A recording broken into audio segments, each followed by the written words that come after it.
Olivia Amsbach. Olivia Apps. Riley Nelson. Zane Angerman. Katrina Sorland. Oliver Linder. 75 out of 176 countries utilize artificial intelligence for surveillance. This is according to Stephen Feldstein, who is an associate professor at the School of Public Service at Boise State University, in the journal Boise State University ScholarWorks, published in April of 2019. However, the government is not the only one to utilize artificial intelligence. Everyone in this room has used some form of artificial intelligence, whether it's chatbots, ChatGPT, or even Snapchat. Artificial intelligence is constantly evolving, and so are its effects on the world. First, we'll talk about the history of artificial intelligence. Then, we'll talk about how it is being used in our government. Next, we'll talk about the uses in education, and then we'll discuss how AI is used in private industries. Then we will talk about the ethics surrounding artificial intelligence usage, and finally we will talk about the future of artificial intelligence.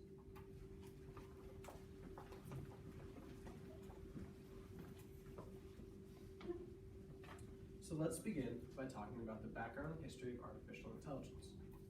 Isaac Asimov is often considered the father of artificial intelligence due to his novel, I, Robot, which depicts the first intelligent machine. In 1943, two researchers, McCulloch, a neuroscientist, and Pitts, a logician, developed the first model of a neural network, a way of having a machine think and act like a computer. These two ideas were the foundation of artificial intelligence and brought us into the first tide of artificial intelligence research. Two Harvard undergrad students, Marvin Minsky and Dean Edmond, in 1950, developed the first analog artificial intelligence, which is an analog neural network, which was capable of intelligently navigating its way out of a maze set up by the two researchers. According to Elliot Segal, a professor of diagnostic radiology and nuclear medicine at the University of Maryland School of Medicine, in a journal published for PET clinics in 2021, stated the term AI was coined in 1956 by John McCarthy. McCarthy defined artificial intelligence as the science and engineering of making intelligent machines. With the coining of artificial intelligence and the increased research on the topic, this started the first summer of artificial intelligence research. This time frame brought many improvements and developments in the field, such as the development of perceptron. Perceptron was the first computerized neural network and was capable of predicting the outcome of a punch card, whether to have the punch on the left or right, through a series of correct and incorrect guesses, as well as data provided by the researchers. Perceptron eventually had its limitations questioned after its invention in 1956, and in 1973, those limitations were found, which led to the first winter of artificial intelligence. During this time, that lasted almost a decade, not much innovation happened until 1982, when the first microelectronics and search engines were introduced. Companies like Microsoft and IBM began to use artificial intelligence in their computers, giving the public access to advanced artificial intelligences. With the artificial intelligence now in the public's view, the hype began to build around the topic. However, this eventually led to disappointment and budget cuts as it could not keep up with the public's demand, thus leading us into the second winter of artificial intelligence. This second winter lasted from 1987 until the end of the 1990s. The 1990s saw small advancements in artificial intelligence, but in the year 2000, large leaps were made, leading to 2011, where the artificial intelligence Watson, developed by IBM, won the game show Jeopardy! And in 2016, the artificial intelligence AlphaGo was developed and won against the current world champion of the game Go. According to Neil Winters, who has a PhD in computer science from Trinity College Dublin, in the manuscript Constructionism and AI, published May 2021, states recent groups and institutions such as MIT have started to provide school children with the resources and abilities to develop develop their own basic AIs and simple chatbots. With researchers making new advancements every day, it is no wonder we're starting to see AI in our everyday lives. But now, I wonder how we see it in our own government.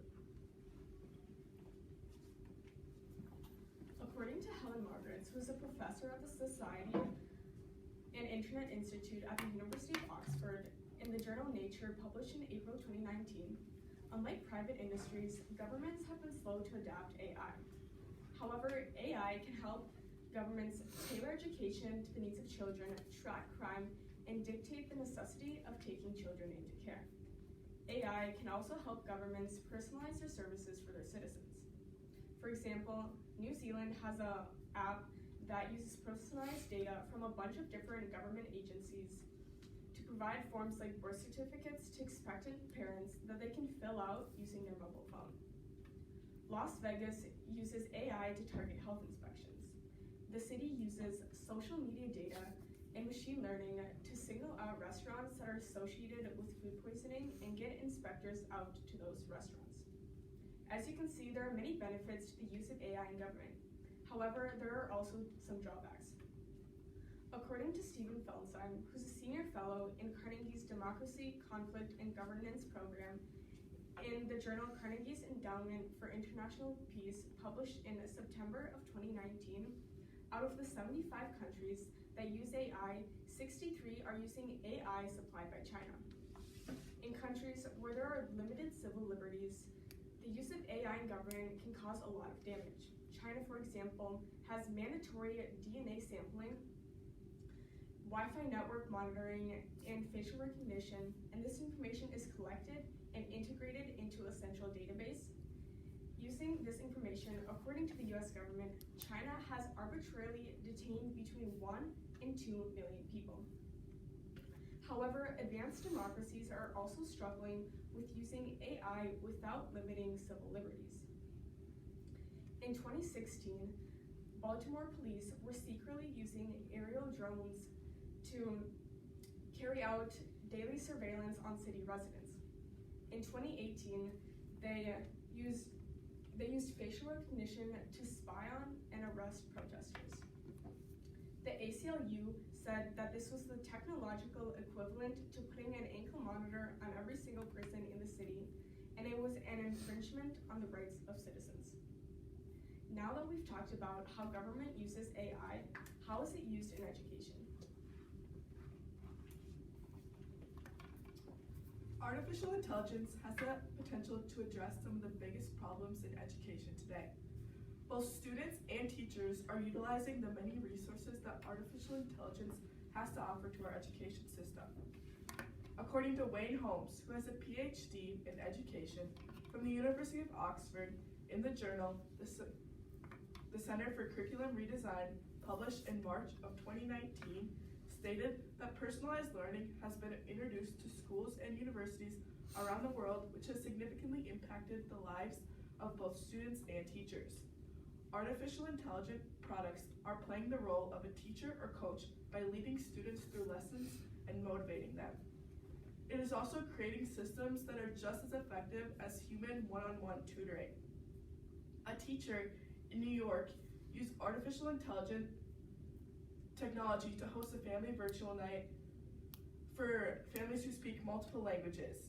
The technology translates the speaker's language into the listener's language instead of using a human interpreter. The implementation of these artificial intelligence tools will not get rid of teachers, but instead help them save on time with all the countless of hours of work that they have to do. Now, let's get into the positive and negative effects that artificial intelligence brings to the student's perspective. According to Dr. Muman Allah, who has a PhD in applied economics from the Center for Regulation and Market Analysis at the University of South Australia, in a presentation at the European Conference on the Impact of Artificial Intelligence and Robotics, published in May of 2019, stated that a positive effect is that if a student is struggling, the system is there to offer some help. On the other hand, if a student is succeeding, the system can challenge the student and present them with more difficult tasks. Another positive effect is that It provides personalized learning and rapid feedback as well as assistance. A negative effect is the rise of ChatGPT, which can simply write anything off a simple prompt. This may be useful to the students, but it makes it a lot easier for students to cheat. Finally, another negative impact is that artificial intelligence cannot replace human and emotional support, which students need to succeed in their lives. Now that I've talked about how artificial intelligence is used in education, Zane will talk about how artificial intelligence is used in private industries.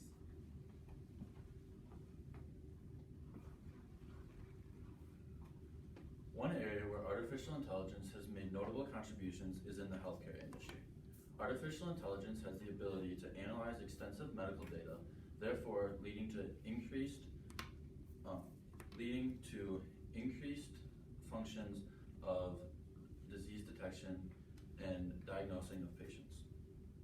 One specific area of this is in colonoscopy, where using artificial intelligence, they have been able to achieve a success rate of 94% when detecting diseases. This is according to Chan Woo Park, who is an orthopedic surgeon at the Samsung Medical Center in South Korea, in the Journal of Korean Medical Science, published in September of 2020. Artificial intelligence is also being used to regulate and detect irregular heartbeats. Using this, we are able to have early intervention and provide the right care for patients that they need.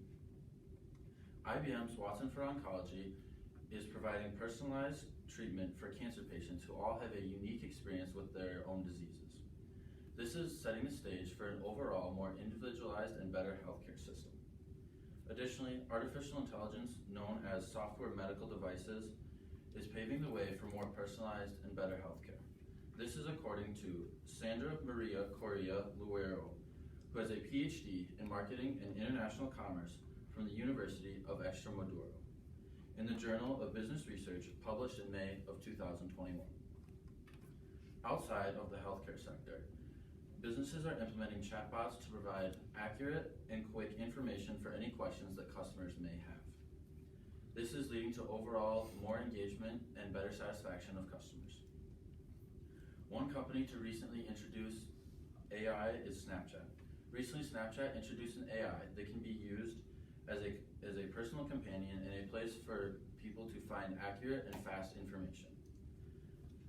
With the introduction of artificial intelligence to business, there is no longer the need for data filing jobs and spreadsheet creation, which leads to better efficiency in businesses and allowing businesses to be more productive with their time. While artificial intelligence will impact jobs and take away jobs such as data filing and spreadsheet creation, it will also create new jobs in the maintenance and development of artificial intelligence. There are many opportunities for growth and specialization in this growing field. Now that we have learned how artificial intelligence is being used, we'll look at the ethics surrounding artificial intelligence. Regulating policies in new AI is a difficult concept for many programmers. Early models of AI, such as Cleverbot, were based solely on user interaction, which in turn led to the chatbot saying many things that led to many violations of socially accepted morals. According to Daniel Shank, an associate professor at Missouri S&T in the Journal of Computers and Human Behavior, published in 2018, programming AI with a conscience while still keeping morals is very limited. Finding a middle ground between the growth of AI and keeping morals and people safe is a very hard concept.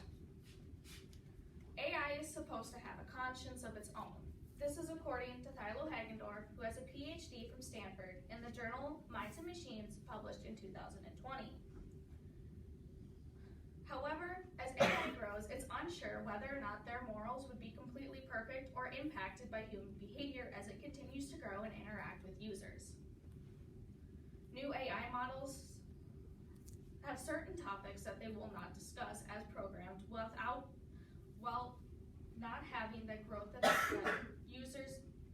not having growth with users as they interact with this. This can be seen with ChatGPT or the Snapchat AI when given certain prompts by users will not discuss certain topics. This can allow programmers to start to understand how users interact with the AI and keep morals in place while they begin to expand on how AI grows. Now that we've discussed the ethics behind AI, let's see how AI will affect us in the future. Artificial intelligence will become a part of our daily lives. The question is not if, but what role will artificial intelligence play, and how can artificial intelligence and humans coexist? This is according to Michael Heinlein, who is a Big Data Research Center chaired professor and the Associate Dean of the Executive PhD program at the ESCP Business School in the California Management Review Journal, published in 2019. Regulation is a current topic of discussion surrounding artificial intelligence. We must develop commonly accepted requirements for the training and testing of artificial intelligence technology, similar to how we have those requirements for physical products, such as a new drug or a new kitchen appliance. International regulation must also be considered. This would be similar to how countries around the world have come together in order to fight the illegal drug trade. States may also consider regulation. For example, states could mandate the number of hours that artificial intelligence technologies are allowed to work per day. This prevents people's jobs from being displaced due to advancements in artificial intelligence. According to Kate Letheren, who is a doctor of philosophy and is currently a research fellow for the Center of Behavioral Economics at Queensland University of Technology, in the Journal of Marketing Management, published in 2020, she states that artificial intelligence could lead to a dystopia, utopia, or duolopia. A dystopia being all bad, a utopia being all good, and a duolopia being a bit of both. However, she states that we are most likely entering a duolopia, meaning there will be both benefits and disadvantages to advancements in artificial intelligence. It is up to marketers, consumers, and society to decide what role artificial intelligence will play on the world, whether that be positive or negative. Overall, artificial intelligence should not be feared, but we must be aware of its limitations.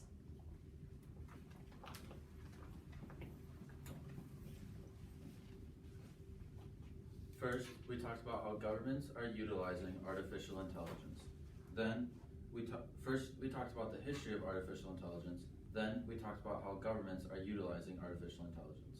Next, we talked about the uses of AI in education, and then we discussed how AI is being used in private industries. Then we talked about the ethics surrounding the usage of artificial intelligence, and finally, we talked about the future of artificial intelligence.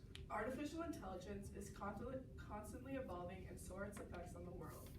75 out of 176 countries use AI surveillance daily. However, artificial intelligence will clearly continue to grow and become a part of our everyday lives.